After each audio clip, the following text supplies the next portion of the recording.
Boa noite, meus irmãos. A graça e a paz do Senhor estejam com todos, amém? Um grande prazer estarmos mais uma vez reunidos nessa casa, nesse lugar que consagramos para ser o lugar de encontro com o nosso Senhor. Eu quero já dar bem-vindo aos nossos visitantes, alguns visitantes, outros nem tanto assim, mas que o Senhor continue abençoando a vida de vocês. Sintam-se à vontade, sintam-se em casa. Quero convidá-los a abrir o texto, que está no Evangelho de João, capítulo de número 13. Hoje vamos ler a partir do verso 18.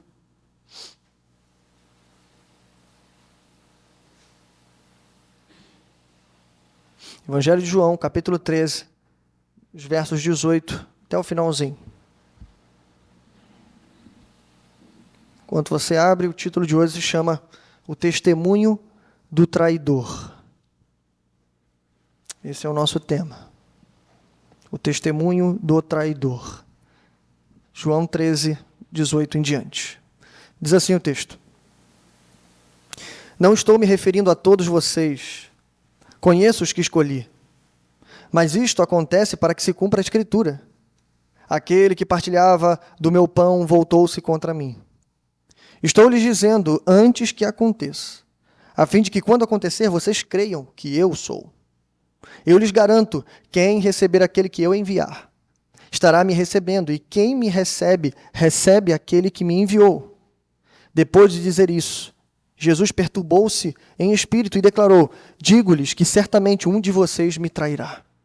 Seus discípulos olharam uns para os outros, sem saber a quem ele se referia. Um deles, o discípulo a quem Jesus amava, estava reclinado ao lado dele. Simão Pedro fez sinais para esse discípulo como a dizer: Pergunte-lhe a quem ele está se referindo. Inclinando-se esse discípulo para Jesus, perguntou-lhe: Senhor, quem é? Respondeu Jesus: Aquele a quem eu der esse pedaço de pão molhado no prato. Então, molhando o pedaço de pão, deu-o a Judas Iscariotes, filho de Simão. Então logo Judas comeu o pão. Satanás entrou nele. O que você está para fazer, faça depressa, disse Jesus. Mas ninguém à mesa entendeu, porque Jesus lhe disse isso, visto que Judas era o encarregado do dinheiro. Alguns pensaram que Judas estava lhe dizendo que comprasse o necessário para a festa, ou que desse algo aos pobres.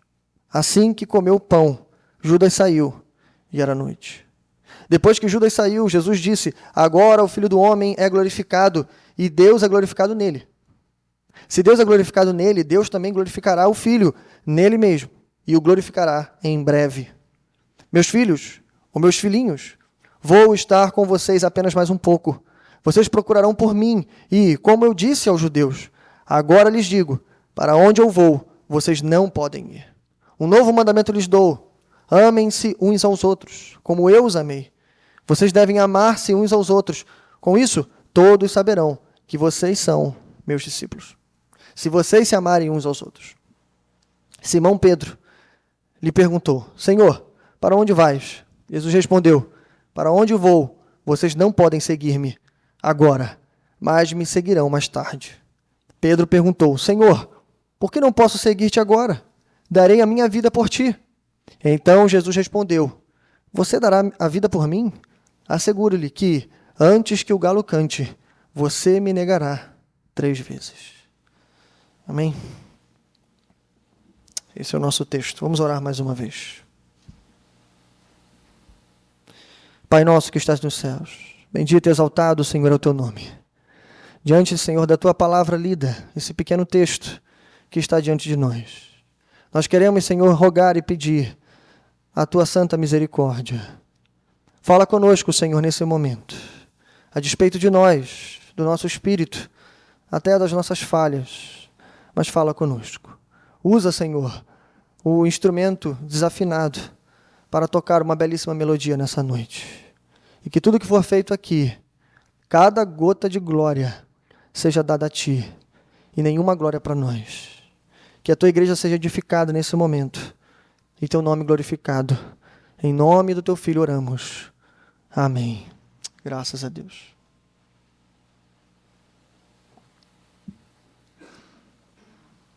Irmãos, com certeza, Davi e Jesus são duas figuras muito conhecidas na Escritura e duas figuras que têm muita coisa em comum. Inicialmente, eu diria que Davi, ele foi uma espécie de tipo de Cristo, um tipo de Messias que existiu lá no Antigo Testamento, milhares de anos antes do próprio Senhor Jesus existir. A função de Davi como rei de Israel, talvez o primeiro rei verdadeiro, escolhido pelo Senhor, reinando sobre Israel, tinha muito a dizer e a ensinar para o povo daquele que viria alguns anos, ou alguns milhares de anos, centenas de anos depois, o nosso Senhor Jesus. Bom, Davi e Jesus têm muito em comum. Poderíamos falar aqui muitas coisas, mas hoje o nosso tema é traição.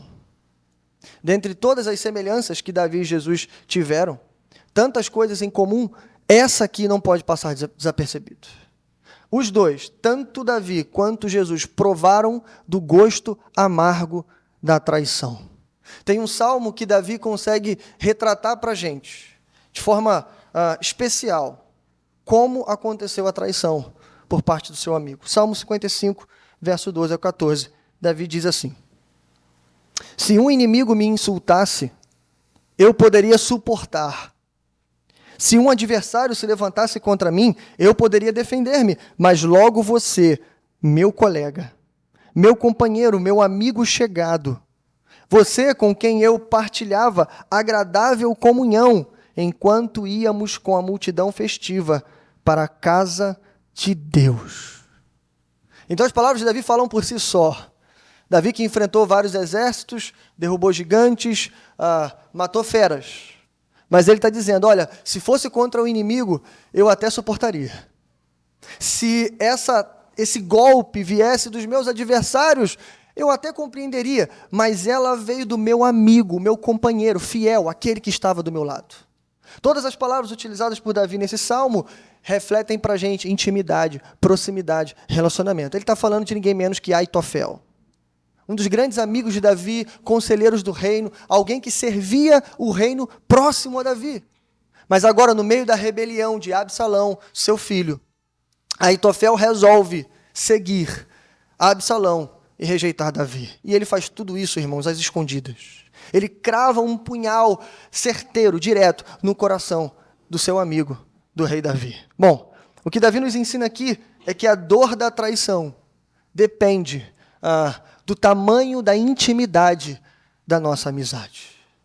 Para falar a verdade, irmãos, aquelas pessoas que nos odeiam, que declaradamente se levantam contra nós, elas não têm muito a fazer. E mesmo se elas fizerem, elas não vão conseguir nos atingir tanto assim. Elas não vão conseguir nos ferir, mas a verdade é, nós nos ferimos mais com pessoas que nós mais amamos.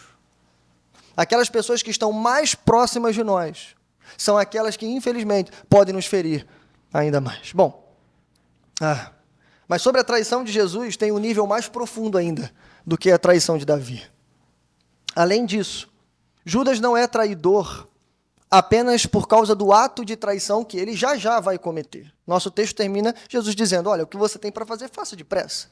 Ele já tinha organizado tudo, já tinha preparado tudo, já tinha calculado o preço, enfim, tudo já estava armado. Ele saiu dali para entregar Jesus e dizer onde Jesus estava. Estava tudo certo. Mas Judas não é traidor, a gente vai ver isso claramente hoje, não apenas por causa desse ato de traição. Judas sempre foi traidor, ok? Mas ele é traidor principalmente porque a sua vida foi uma inteira mentira. Judas é traidor porque a sua vida era uma falsidade. Porque, embora fazia parte dos 12, ele usava uma máscara o tempo todo. E aí, irmãos, pensando nesse aspecto em si, ainda existem muitos Judas, ainda hoje. Homens e mulheres que se escondem atrás de cargos, de máscaras, de ocupações, de bancos, de cadeiras e de lugares na igreja. Por isso, a grande lição que aprenderemos hoje, e aprenderemos isso com Judas, é que não adianta andar com Jesus, assistir os seus milagres e até trabalhar para Ele. Se você não está limpo, não adianta fingir. Ele conhece aqueles que escolheu. Dividiremos o texto em 3 partes. Primeira, o traidor não enganou Jesus. Segundo, o traidor é outro tipo de endemoniado. E terceiro, o traidor pode ser você. Bom, vamos ao verso 18. O traidor não enganou Jesus. Diz assim o texto. Não estou me referindo a todos vocês. Conheço os que escolhi. Mas isso acontece para que se cumpra a Escritura. Aquele que partilhava do meu pão voltou-se contra mim. Bom, irmãos, antes da gente adentrar no verso 18, claro que o verso 18 é uma continuação do texto anterior, mas antes disso, deixa eu falar primeiro do Evangelho de João a respeito de Judas. De todos os 4 evangelhos, João é o que mais fala sobre Judas. E diferente dos outros 3, não há nenhuma referência de João. As 13 vezes que João for referido nesse texto, nas 13 vezes, vai ter algum indicativo ali dizendo que ele é o traidor. João está comprometido, preocupado. Ele é o último a escrever, já no final do 1º século, provavelmente. Ele está preocupado que seus leitores leiam e se confundam. Judas, quando é o Iscariotes, ele cita o traidor. Lá no capítulo 6, verso 70, ele vai dizer literalmente, Judas é um diabo. Só para os irmãos terem ideia. Mas o ponto é, João deixa isso claro, o tempo todo. Judas é traidor, Judas é traidor. Bom, se a gente reunir as 13 citações de Judas no Evangelho de João, a gente vai descobrir 3 coisas que a gente vai ver ao longo da mensagem. Primeiro, que ele sempre foi um traidor. Segundo, que Jesus sempre soube disso.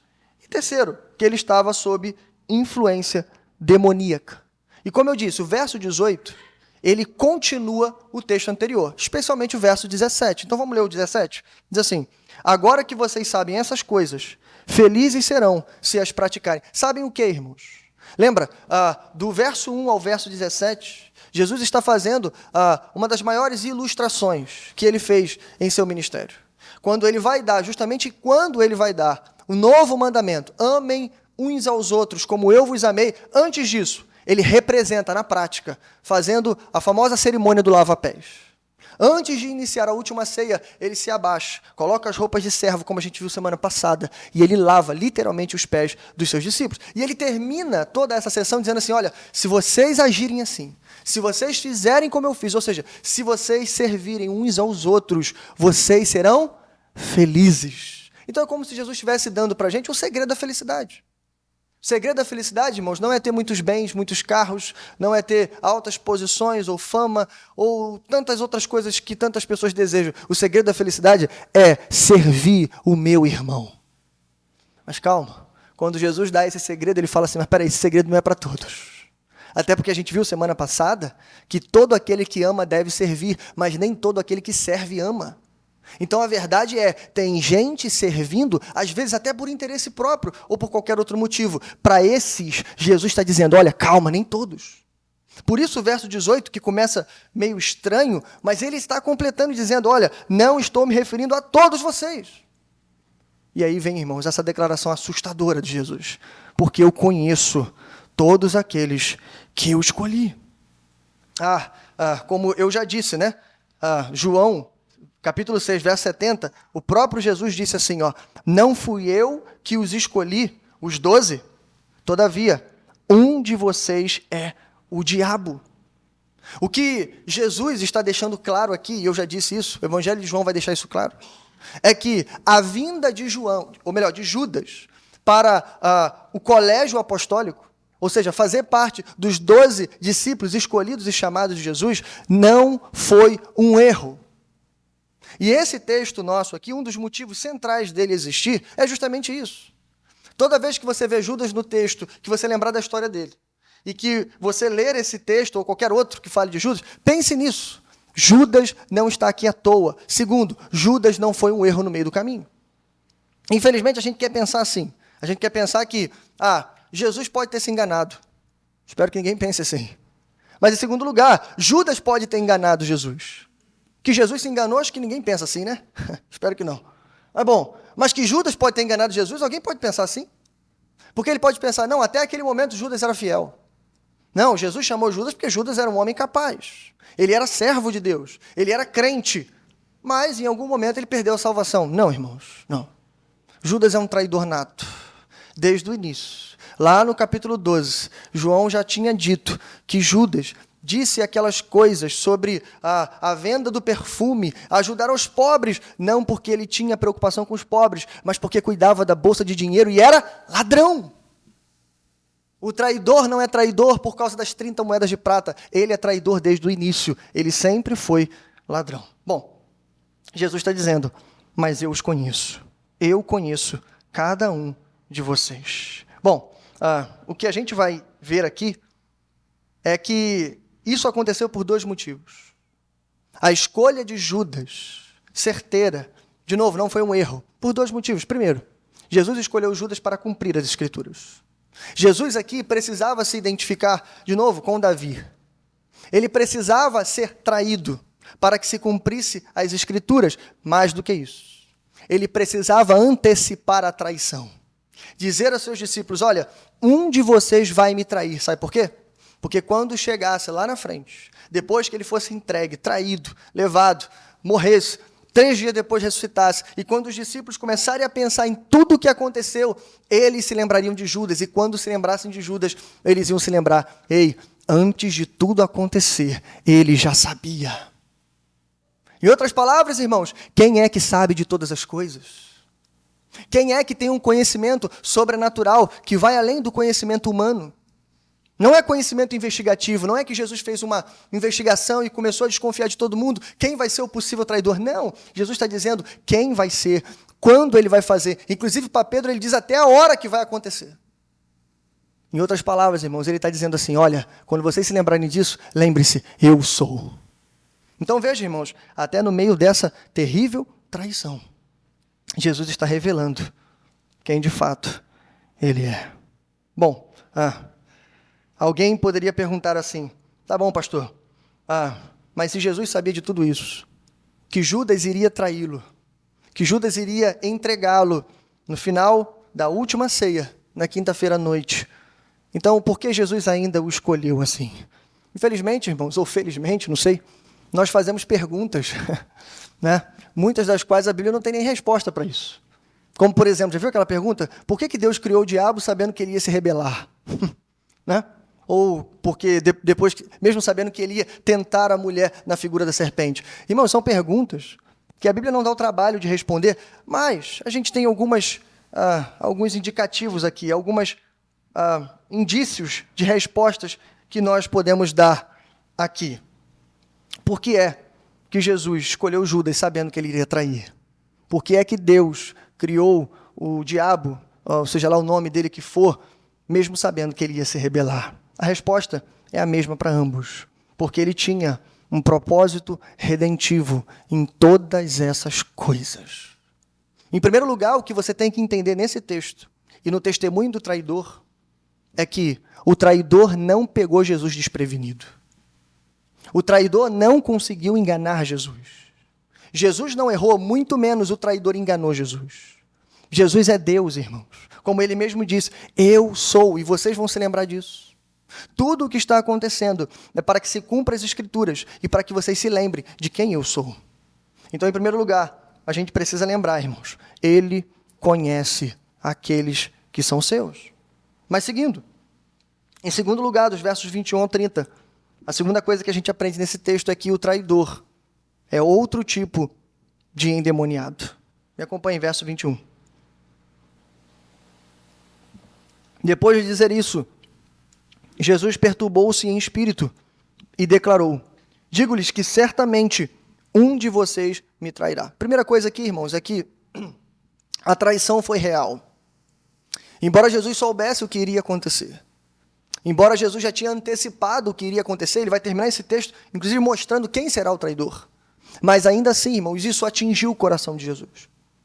Até, inclusive, antecipadamente. Irmãos, como eu disse, a dor da traição, ela é aumentada pela proximidade ou pela intimidade da nossa amizade.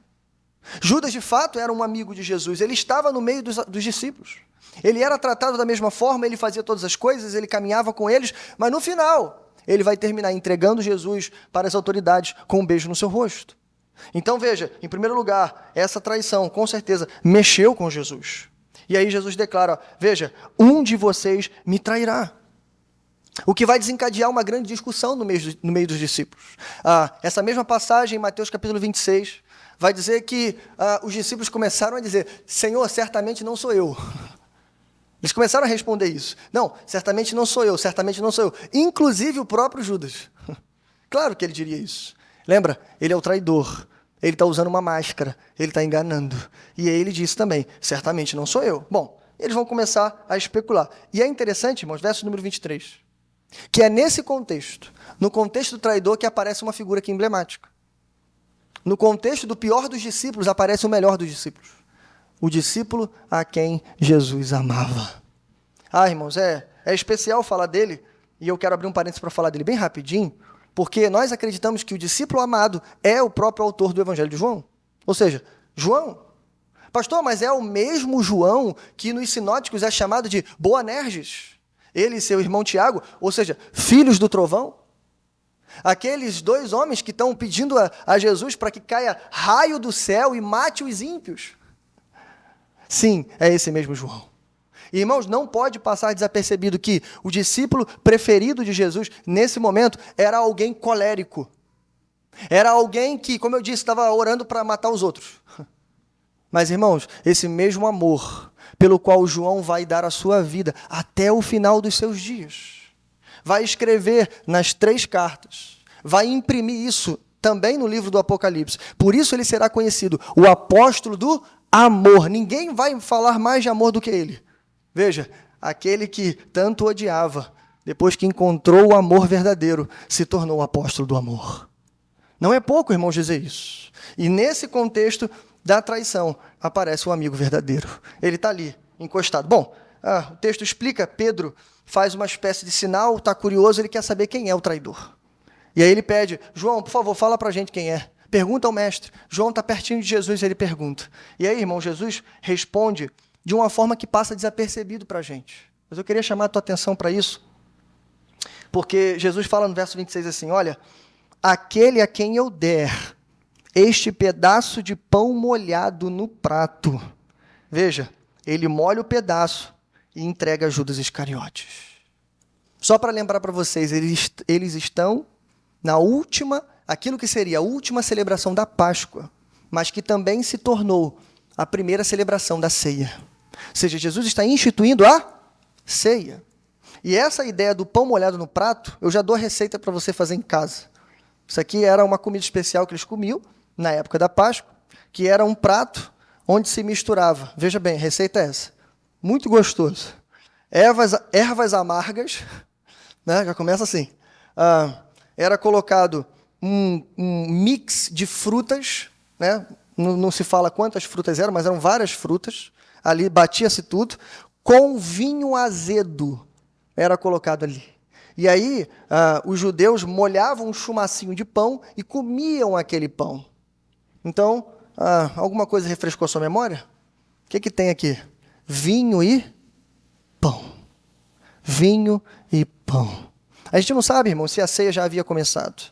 Se Jesus já havia apresentado os elementos. Mas isso aqui não pode passar desapercebido.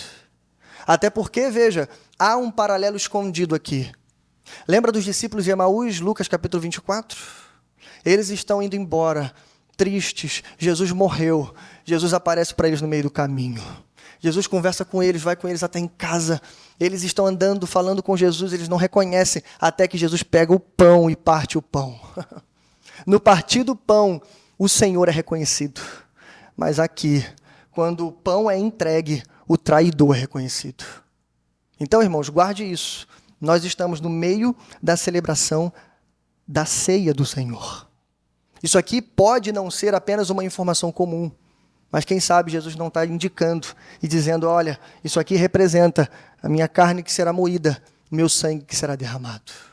É isso que o traidor ajudará a fazer. Ele vai embebedar a minha carne com sangue. Bom, é isso que pode estar acontecendo. Mas o texto diz, irmãos, assim como o Senhor foi revelado após partir o pão, veja o que diz o verso 27. Tão logo Judas comeu o pão, Satanás entrou nele. Então veja, o traidor é revelado. Pelo menos os discípulos mais íntimos e mais próximos na mesa escutaram o que Jesus falou. Lembra? Aquele que pegar o pão é o traidor. Bom, e Jesus completa: o que você está para fazer, faça depressa. Aqui a gente tem a prova de que nem todos na mesa ou na sala ouviram o que Jesus falou. E aí ficou uma dúvida: será que ele vai comprar alguma coisa? Será que Judas vai fazer meramente o seu trabalho? Não, irmãos, ele estava saindo para trair. Ele estava indo completar, lembra, o seu trabalho. Apesar de tudo que ele viu, de tudo que Jesus falou, inclusive naquele momento, Judas se levanta, pega o pão, Satanás entra nele e ele vai para trair. Bom, o texto termina dizendo isso. Aqui, irmãos, a ênfase que eu quero te dar é justamente essa: Satanás entrou nele. Isso aqui é um negócio estranho, você que está acostumado a ler os evangelhos. E aqui vem mais uma particularidade no autor João. O evangelho de João é um evangelho diferente, né? Por isso é chamado quarto evangelho. Aqui vai mais uma diferença do evangelho de João. Não sei se você já reparou nisso, mas existe uma teologia do demônio diferente em João do que nos sinóticos. Eu lembro para você, nos sinóticos, quando uma pessoa endemoniada aparece, ou ela está babando, estribuchando no chão, ou ela está aterrorizando uma cidade. Lembra do endemoniado de Gadar? Ele é visto e reconhecido pelas pessoas correndo, quebrando correntes, espantando as pessoas, morando em sepulcros, rasgando a sua própria carne, falando blasfêmias, e por aí vai. É aquela cena mais parecida com os filmes que a gente vê nos dias de hoje, né? Aquele endemoniado que grita, que rosna, que ataca, que vai para cima. Em outras palavras, é claramente um endemoniado. Mas aqui no nosso texto e no Evangelho de João, a única vez que alguém é possuído por um demônio, ele continua parecendo um discípulo de Jesus. Ao ponto dos outros discípulos de Jesus acharem que ele está indo cumprir uma missão que o próprio Jesus deu. Não, ele deve estar saindo para comprar mais comida. Ele deve estar saindo para fazer algo que Jesus mandou. Irmãos, Satanás entrou nele. E nada mudou. Isso aqui é para a gente se espantar. Tem algo estranho aqui, irmãos. E difícil. Sabe por quê? Porque quando o endemoniado parece um endemoniado, é fácil, irmãos. Tem gente que tem até medo, eu sei disso. Se entrasse um endemoniado aqui, alguém ia correr. Espero que não. Mas o ponto é, irmãos, não é desse que a gente tem que ter medo, mas é daquele que está endemoniado e está vestindo terno, e está com a Bíblia aberta, e está falando de Jesus, e está se parecendo com Jesus, se veste, se anda, se fala-se como Jesus. É esse endemoniado que nos preocupa, sabe por quê? Porque esse não dá para ver, pelo menos não a olhos claros. Mas graças a Deus, porque pelo fruto se conhece a árvore. Em algum momento, irmãos, a máscara cai. Em algum momento, a mentira será revelada. O demônio, aquilo que influenciava ou potencializava aquela obra maligna, será exposta. E nós saberemos quem é o traidor. Bom, ele sai para trair. Aqui, irmãos, a gente deve acender uma lâmpada amarela para entender que o diabo é especialista em mudar de estratégia. Eu não sei se você já reparou, mas as sessões gratuitas de exorcismos nas igrejas evangélicas têm diminuído. Diminuído sensivelmente, com algumas exceções, né? De alguns cultos que a gente acha até que é combinado, ou até forjado. É claro que existe ainda, tá, irmãos? Eu já presenciei, e a cena que eu presenciei era real, ok? Pela força do indivíduo e coisas muito óbvias, era real. Muitos aqui também já presenciaram. Mas o que a gente pode garantir é, esses casos têm diminuído. Mas será que, por diminuir os casos de possessões visíveis, diminuiu a atuação do demônio? Eu creio que não.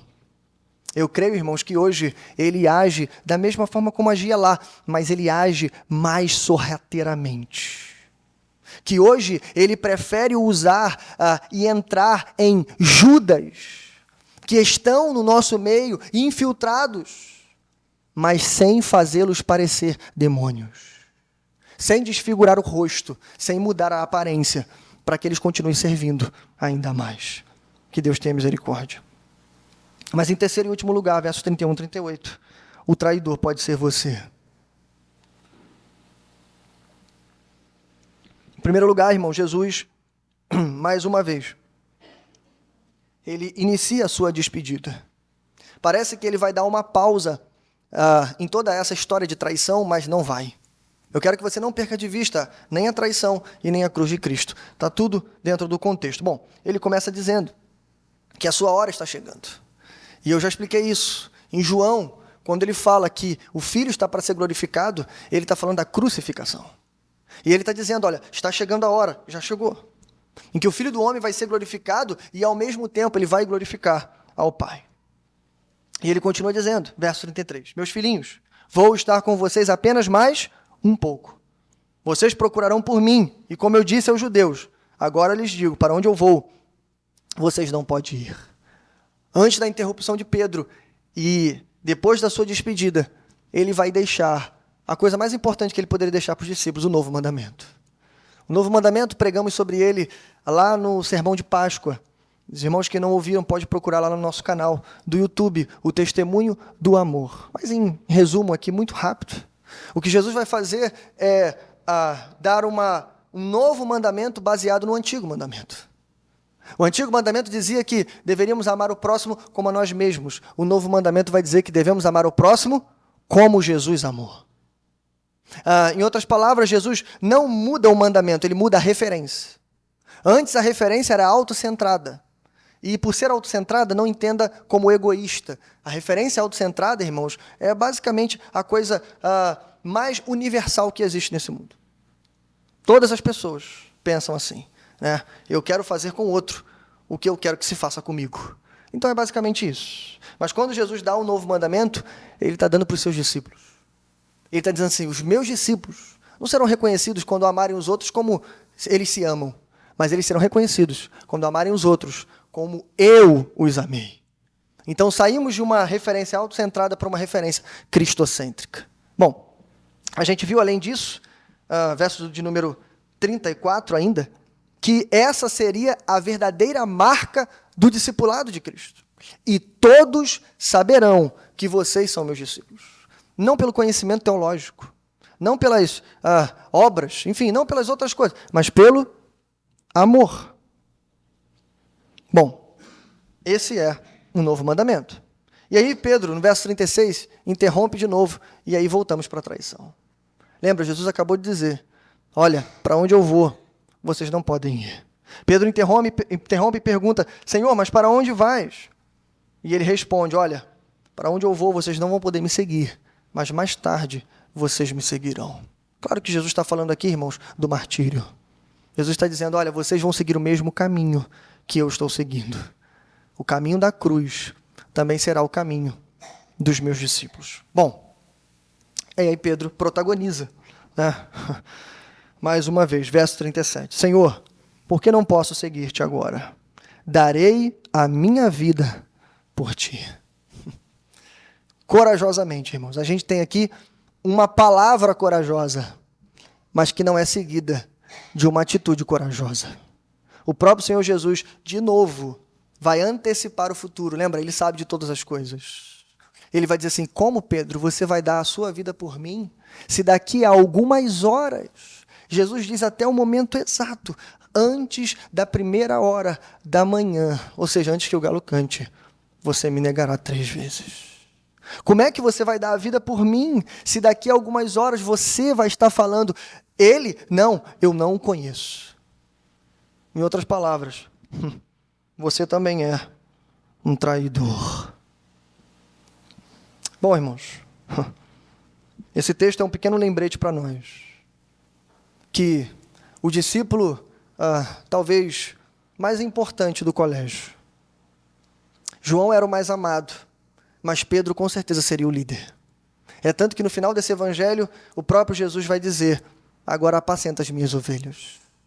Quando Jesus chama e na instituição da igreja, quando ele lança a pedra fundamental da igreja, é para Pedro que ele fala. E é sob a confissão de Pedro que as bases da igreja são lançadas. Então Pedro, irmãos, é de fato não só um discípulo íntimo de Jesus, mas talvez o líder do colégio dos 12 discípulos. Mas veja, irmãos, até Pedro, na hora que Jesus mais precisou, Na hora em que provavelmente ele estava no pátio interior, sendo interrogado, abusado, espancado, zombado. De algum lugar próximo dali, Pedro vê Jesus, Pedro é reconhecido e ele nega Jesus. A gente lembra do texto. Irmãos, o que a gente pode dizer senão traidores? Tanto Pedro quanto Judas são traidores do reino. Claro que cada um no seu nível. Judas fez algo um pouco pior, digamos assim. Mas ainda assim, negar ou entregar pode ser chamado de traição. Eles são caracterizados por agir com falsidade na frente dos santos, mas também por negar Jesus em público. Por isso, irmãos, a gente disse, o traidor pode ser você. A grande lição que aprendemos é que não adianta andar com Jesus, assistir seus milagres, até trabalhar para Ele. Se você não está limpo, não adianta fingir. Ele conhece aqueles a quem escolheu. Eu queria terminar esse sermão, irmãos, deixando para você 4 lições. 4 lições para a gente identificar em nós atitudes de traidores do reino. Porque a primeira coisa que você deve estar pensando no seu coração agora, nesse momento, esse sermão não é para mim. A primeira coisa que a gente vai pensar, toda vez que a gente lê a história de Judas, ou a história da negação de Pedro, a primeira coisa que a gente lembra essa história não é para mim. Irmãos, a história de Judas eu quero crer que não. Porque Judas, irmãos, a gente sabe do final dele. Mas a história de Pedro, irmãos, se assemelha à nossa história. Quantas vezes, irmãos, a gente negou Jesus? E quantas vezes ainda, infelizmente, negaremos? Então, a primeira coisa que um traidor diria é: Senhor, certamente não sou eu. Então, por favor, não fale isso. Mas guarde essas 4 lições para o seu coração. E se você reconhecer qualquer uma delas na sua vida, fuja disso. Repreenda isso. Tire isso da sua vida. Primeiro lugar, não se esconda atrás de nenhum cargo. Veja, irmão, Judas não era apenas um discípulo escolhido por Cristo, todos os outros eram. O próprio Jesus chamou Judas, sabendo que ele era o traidor. Já vimos isso. Mas a Judas foi dado o cargo de tesoureiro. Ainda bem que o nosso tesoureiro não está aqui.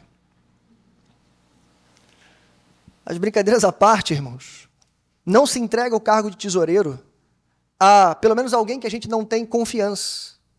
Não é apenas um cargo que se exija habilidade com finanças. É um cargo que se exige confiança. Então, Judas ocupava, dentro do colégio dos 12 discípulos, um cargo de confiança.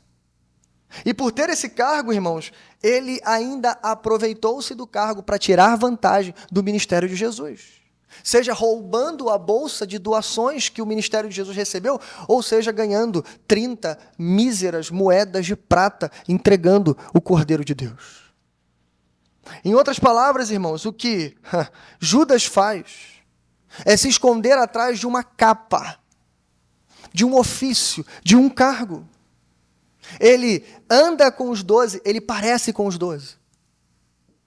E como eu disse, não adianta assistir os milagres se você não provar deles. Mas Senhor, eu vi Lázaro saindo do túmulo. O que adianta isso? Eu vi o paralítico do tanque de Betesda, depois de 38 anos, andar. Do que adianta isso? Eu vi e presenciei tantos, irmãos, quantos milagres Judas não presenciou, mas veja, não adianta assistir milagres, você tem que ter vivido pelo menos um. A ressurreição espiritual. Se Cristo nunca bradou o seu nome e disse: ei, vem para fora, então não adianta ver o mar se abrindo. Lembra? Teve gente que viu o mar abrir e foi engolido pela terra por causa da rebelião. Não entraram na terra prometida, nem literalmente, nem espiritualmente. Então, irmãos, não adianta. E eu falo isso num tempo onde pregadores, pastores, homens ditos homens de Deus, corruptos, enganam o povo de Deus. Como eu disse, são falsos diante dos santos. e diante dos ímpios, irmãos, estão negando o nome de Jesus com suas práticas.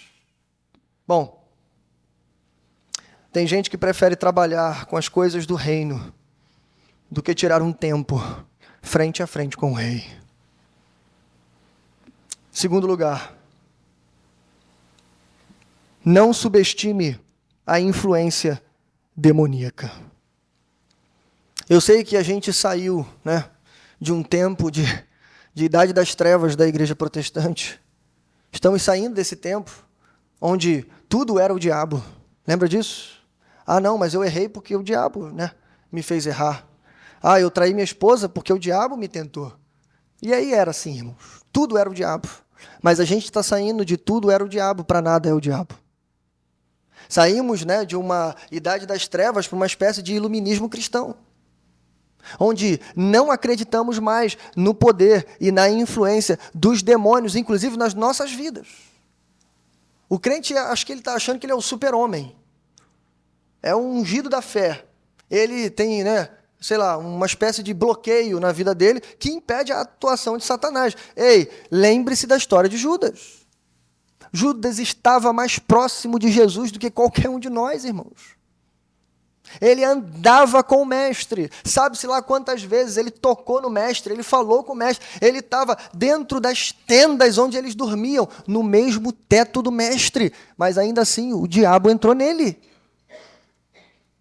Então, para de pensar isso. Preste atenção. Eu creio, sim, você deve estar pensando isso, que um crente salvo, remido no sangue de Jesus, habitado pelo Espírito Santo, não pode ser possuído. Eu creio nisso também.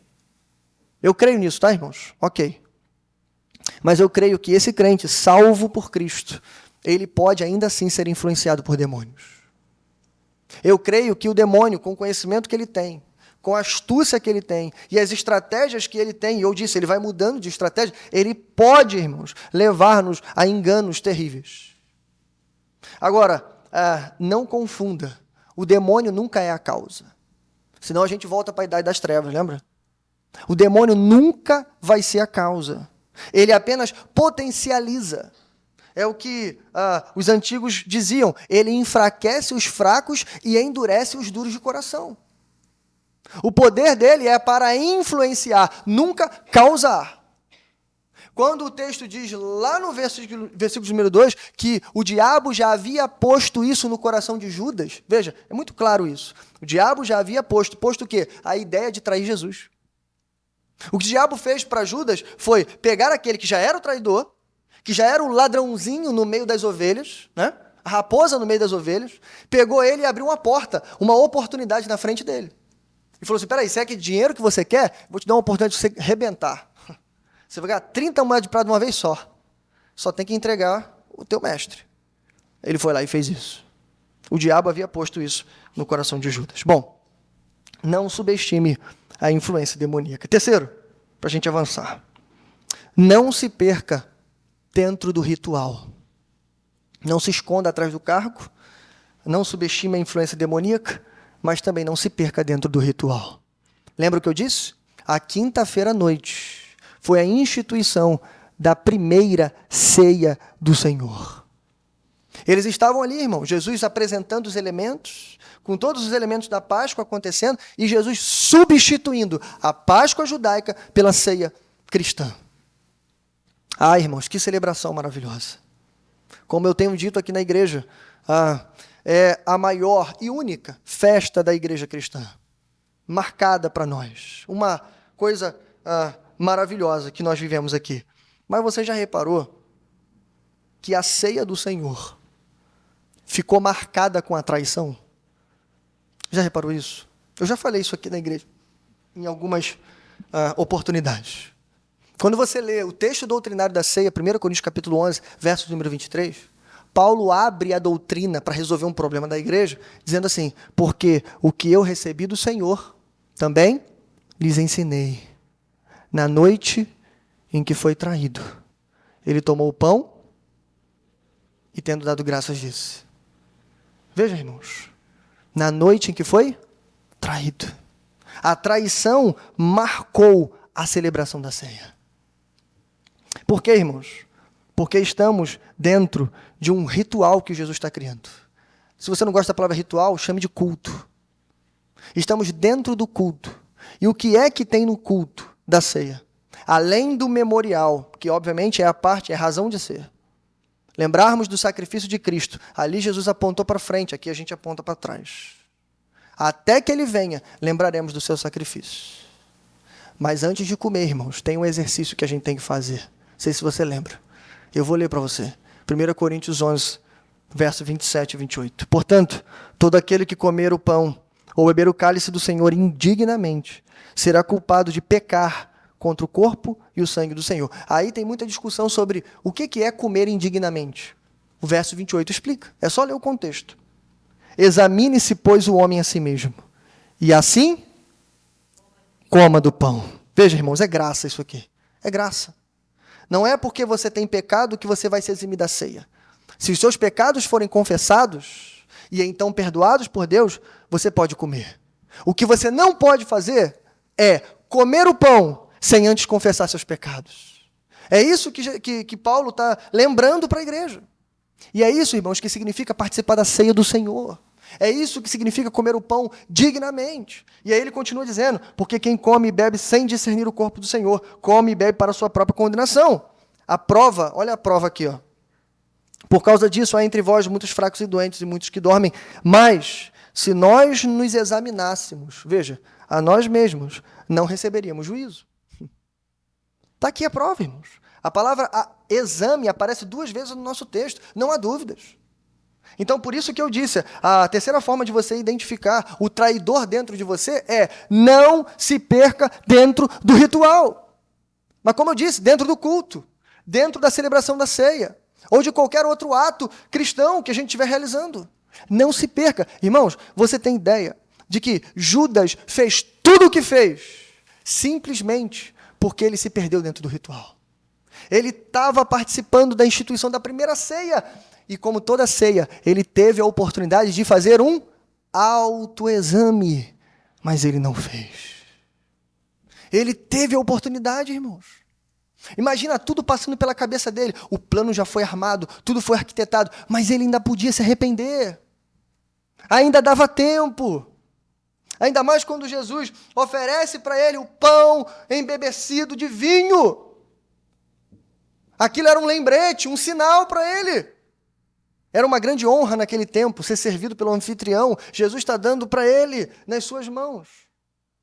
Mas ainda assim, irmãos, ele pega aquele negócio e ele tem coragem de dizer, certamente não sou eu. E ele, obviamente, deixa o autoexame, ele troca o autoexame pela autossatisfação, o que levará ele direto para a autodestruição. Bom, 4º e último lugar. Não se esqueça do custo do discipulado. Em último lugar, irmãos, o que faltou para tanto Judas quanto para Pedro foi calcular o preço do ministério. Nós estamos no capítulo que diz, nenhum servo será maior do que o seu Senhor. E lembra, o próprio Jesus disse, assim, o mesmo caminho que eu estou trilhando, vocês vão trilhar também. O que Jesus está dizendo é, veja, a cruz não é só para mim. Claro, a cruz que carrega os pecados do mundo é minha. Mas a cruz, que significa o preço do ministério, pelo nome de Jesus, todos os discípulos de Jesus vão ter que carregar. E se não carregar, não é discípulo. Em outras palavras, Judas comete esse pecado por quê? Porque ele queria enriquecer. Pedro comete esse pecado por quê? Porque ele queria se proteger. Seja qual for o motivo, ou um que quer riqueza, ou outro que quer a autopreservação da sua vida, o ponto é, os dois são traidores do reino. E os dois estão se esquecendo. E eu vou ler para você, eu quero encerrar lendo isso. João capítulo 12, versos 25 e 26, que Jesus disse há poucas horas antes. Ele disse, aquele que ama a sua vida, a perderá. Ao passo que aquele que odeia a sua vida neste mundo, a conservará para a vida eterna. Quem me serve precisa seguir-me, e onde estou, o meu servo também estará. Aquele que me serve, meu Pai, o honrará. Veja, irmãos, aqui está o segredo. Judas só traiu Jesus porque ele amou mais a sua vida nesse mundo do que aborreceu ela. Pedro só negou Jesus porque ele amou mais a sua vida nesse mundo do que aborreceu ela. Mas Jesus está dizendo, ei, aquele que odeia a sua vida nesse mundo, a conservará para a vida eterna. Em outras palavras, irmãos, nós temos 2 discípulos, temos 2 traidores. Eu disse, em algum nível, em algum momento, nós infelizmente vamos negar Jesus. Esse texto, essa pregação é para todos nós, irmãos. Não há quem possa fugir disso. Mas a pergunta que eu faço é, quem é você? Judas ou Pedro? A diferença, irmãos, não está no pecado em si. Não dá para a gente ficar falando, mas Judas arquitetou tudo, Pedro foi pego de surpresa. Sim, a gente pode até atenuar o pecado de um ou de outro. Mas a questão, irmãos, é o final. Judas teve a oportunidade de, antes do fim, na celebração da ceia, confessar seu pecado e desistir de tudo. Ele não fez isso. Ele seguiu o seu caminho de morte. Pedro, ali no meio do pátio, negou Jesus. Fugiu de Jesus. Jesus vai ao encontro dele. E você lembra da história. Pedro não sente remorso. Ele realmente se arrepende. Diante do Cristo vivo e ressurreto, ele confessa os seus pecados e ele então se arrepende. Essa é a diferença, irmãos, entre Judas e Pedro. A pergunta é, quem somos nós? Que o Senhor tenha misericórdia de nós. E que a gente passe de meros assistidores de culto para pessoas de verdade que provaram dos milagres de Jesus. Irmãos, não há cargo, não há ofício, não há roupa, não há palavras, não há nada que possa nos fazer esconder aquilo que realmente somos. E Jesus mesmo disse nesse texto, nem todos estão limpos. E ele se referia a Judas. Lembre-se, ele conhece aqueles que são seus. Então lembre-se disso. Essa pregação, irmãos, não é para dizer, você é um traidor. Ok, todos somos. Mas essa pregação é para dizer, examine-se, pois, o homem a si mesmo, e então coma desse pão. Não continue uma caminhada de rebelião contra Deus. Não continue usando máscara diante dos santos. Não adianta enganar a todos nós. Não vai fazer diferença no dia do juízo. Ele conhece os que são seus. Não faz diferença. Ele é aquele que sabe de todas as coisas. Mas ainda há tempo para se arrepender. Que Deus tenha misericórdia de nós. Vamos orar? Pai nosso que estás nos céus, bendito e exaltado, Senhor, é o teu nome. Senhor, obrigado, Senhor, pelo remédio amargo que o Senhor nos dá nessa noite. Embora não seja uma palavra politicamente correta, ou algo, Senhor, que gostaríamos de tomar nesse culto de domingo à noite. Talvez uma palavra um pouco mais alegre, talvez sorrisos, talvez, Senhor, algo mais festivo, Pai. Mas às vezes a solução para o nosso problema vem de remédios amargos. E por isso te agradecemos também, Senhor. Deus, se há alguns aspectos, Senhor, de traição no nosso coração, se há algum comportamento do traidor em nós, e se por alguma razão, Senhor, estamos negando o teu nome, seja em particular ou seja em público, pior ainda se for em público, pela pressão do grupo, pela pressão do local que estamos, pela pressão dos chefes, não sei, Senhor, mas tenha misericórdia de nós. Vá ao nosso encontro como o Senhor fez com Pedro, Senhor, e por favor, confronta-nos, Senhor, e que haja tempo para nós, e que possamos, Senhor, examinar o nosso coração, e encontrarmos, Senhor, esses comportamentos de traidor, para que possamos, Senhor, expulsá-los do nosso coração. Não permita, Senhor, que o diabo nos influencie. Não permita que ele coloque em nossas cabeças alguma influência, algum direcionamento, alguma palavra, Senhor, para que possamos envergonhar o teu evangelho. Para que possamos, Senhor, negar a tua palavra nos momentos em que mais precisamos confessá-la. talvez no ambiente de trabalho, talvez na faculdade, talvez entre os nossos amigos. É ali, Senhor, o nosso campo de batalha. É ali, Senhor, o nosso pátio interior. É ali, Senhor, o nosso coliseu. Então, Senhor, se é para nos enviar como ovelha no meio de lobos, faça isso, Senhor. Só não permita que o galo cante. Só não permita, Senhor, que no momento de confessar, neguemos o Senhor. Tenha misericórdia de nós, Senhor.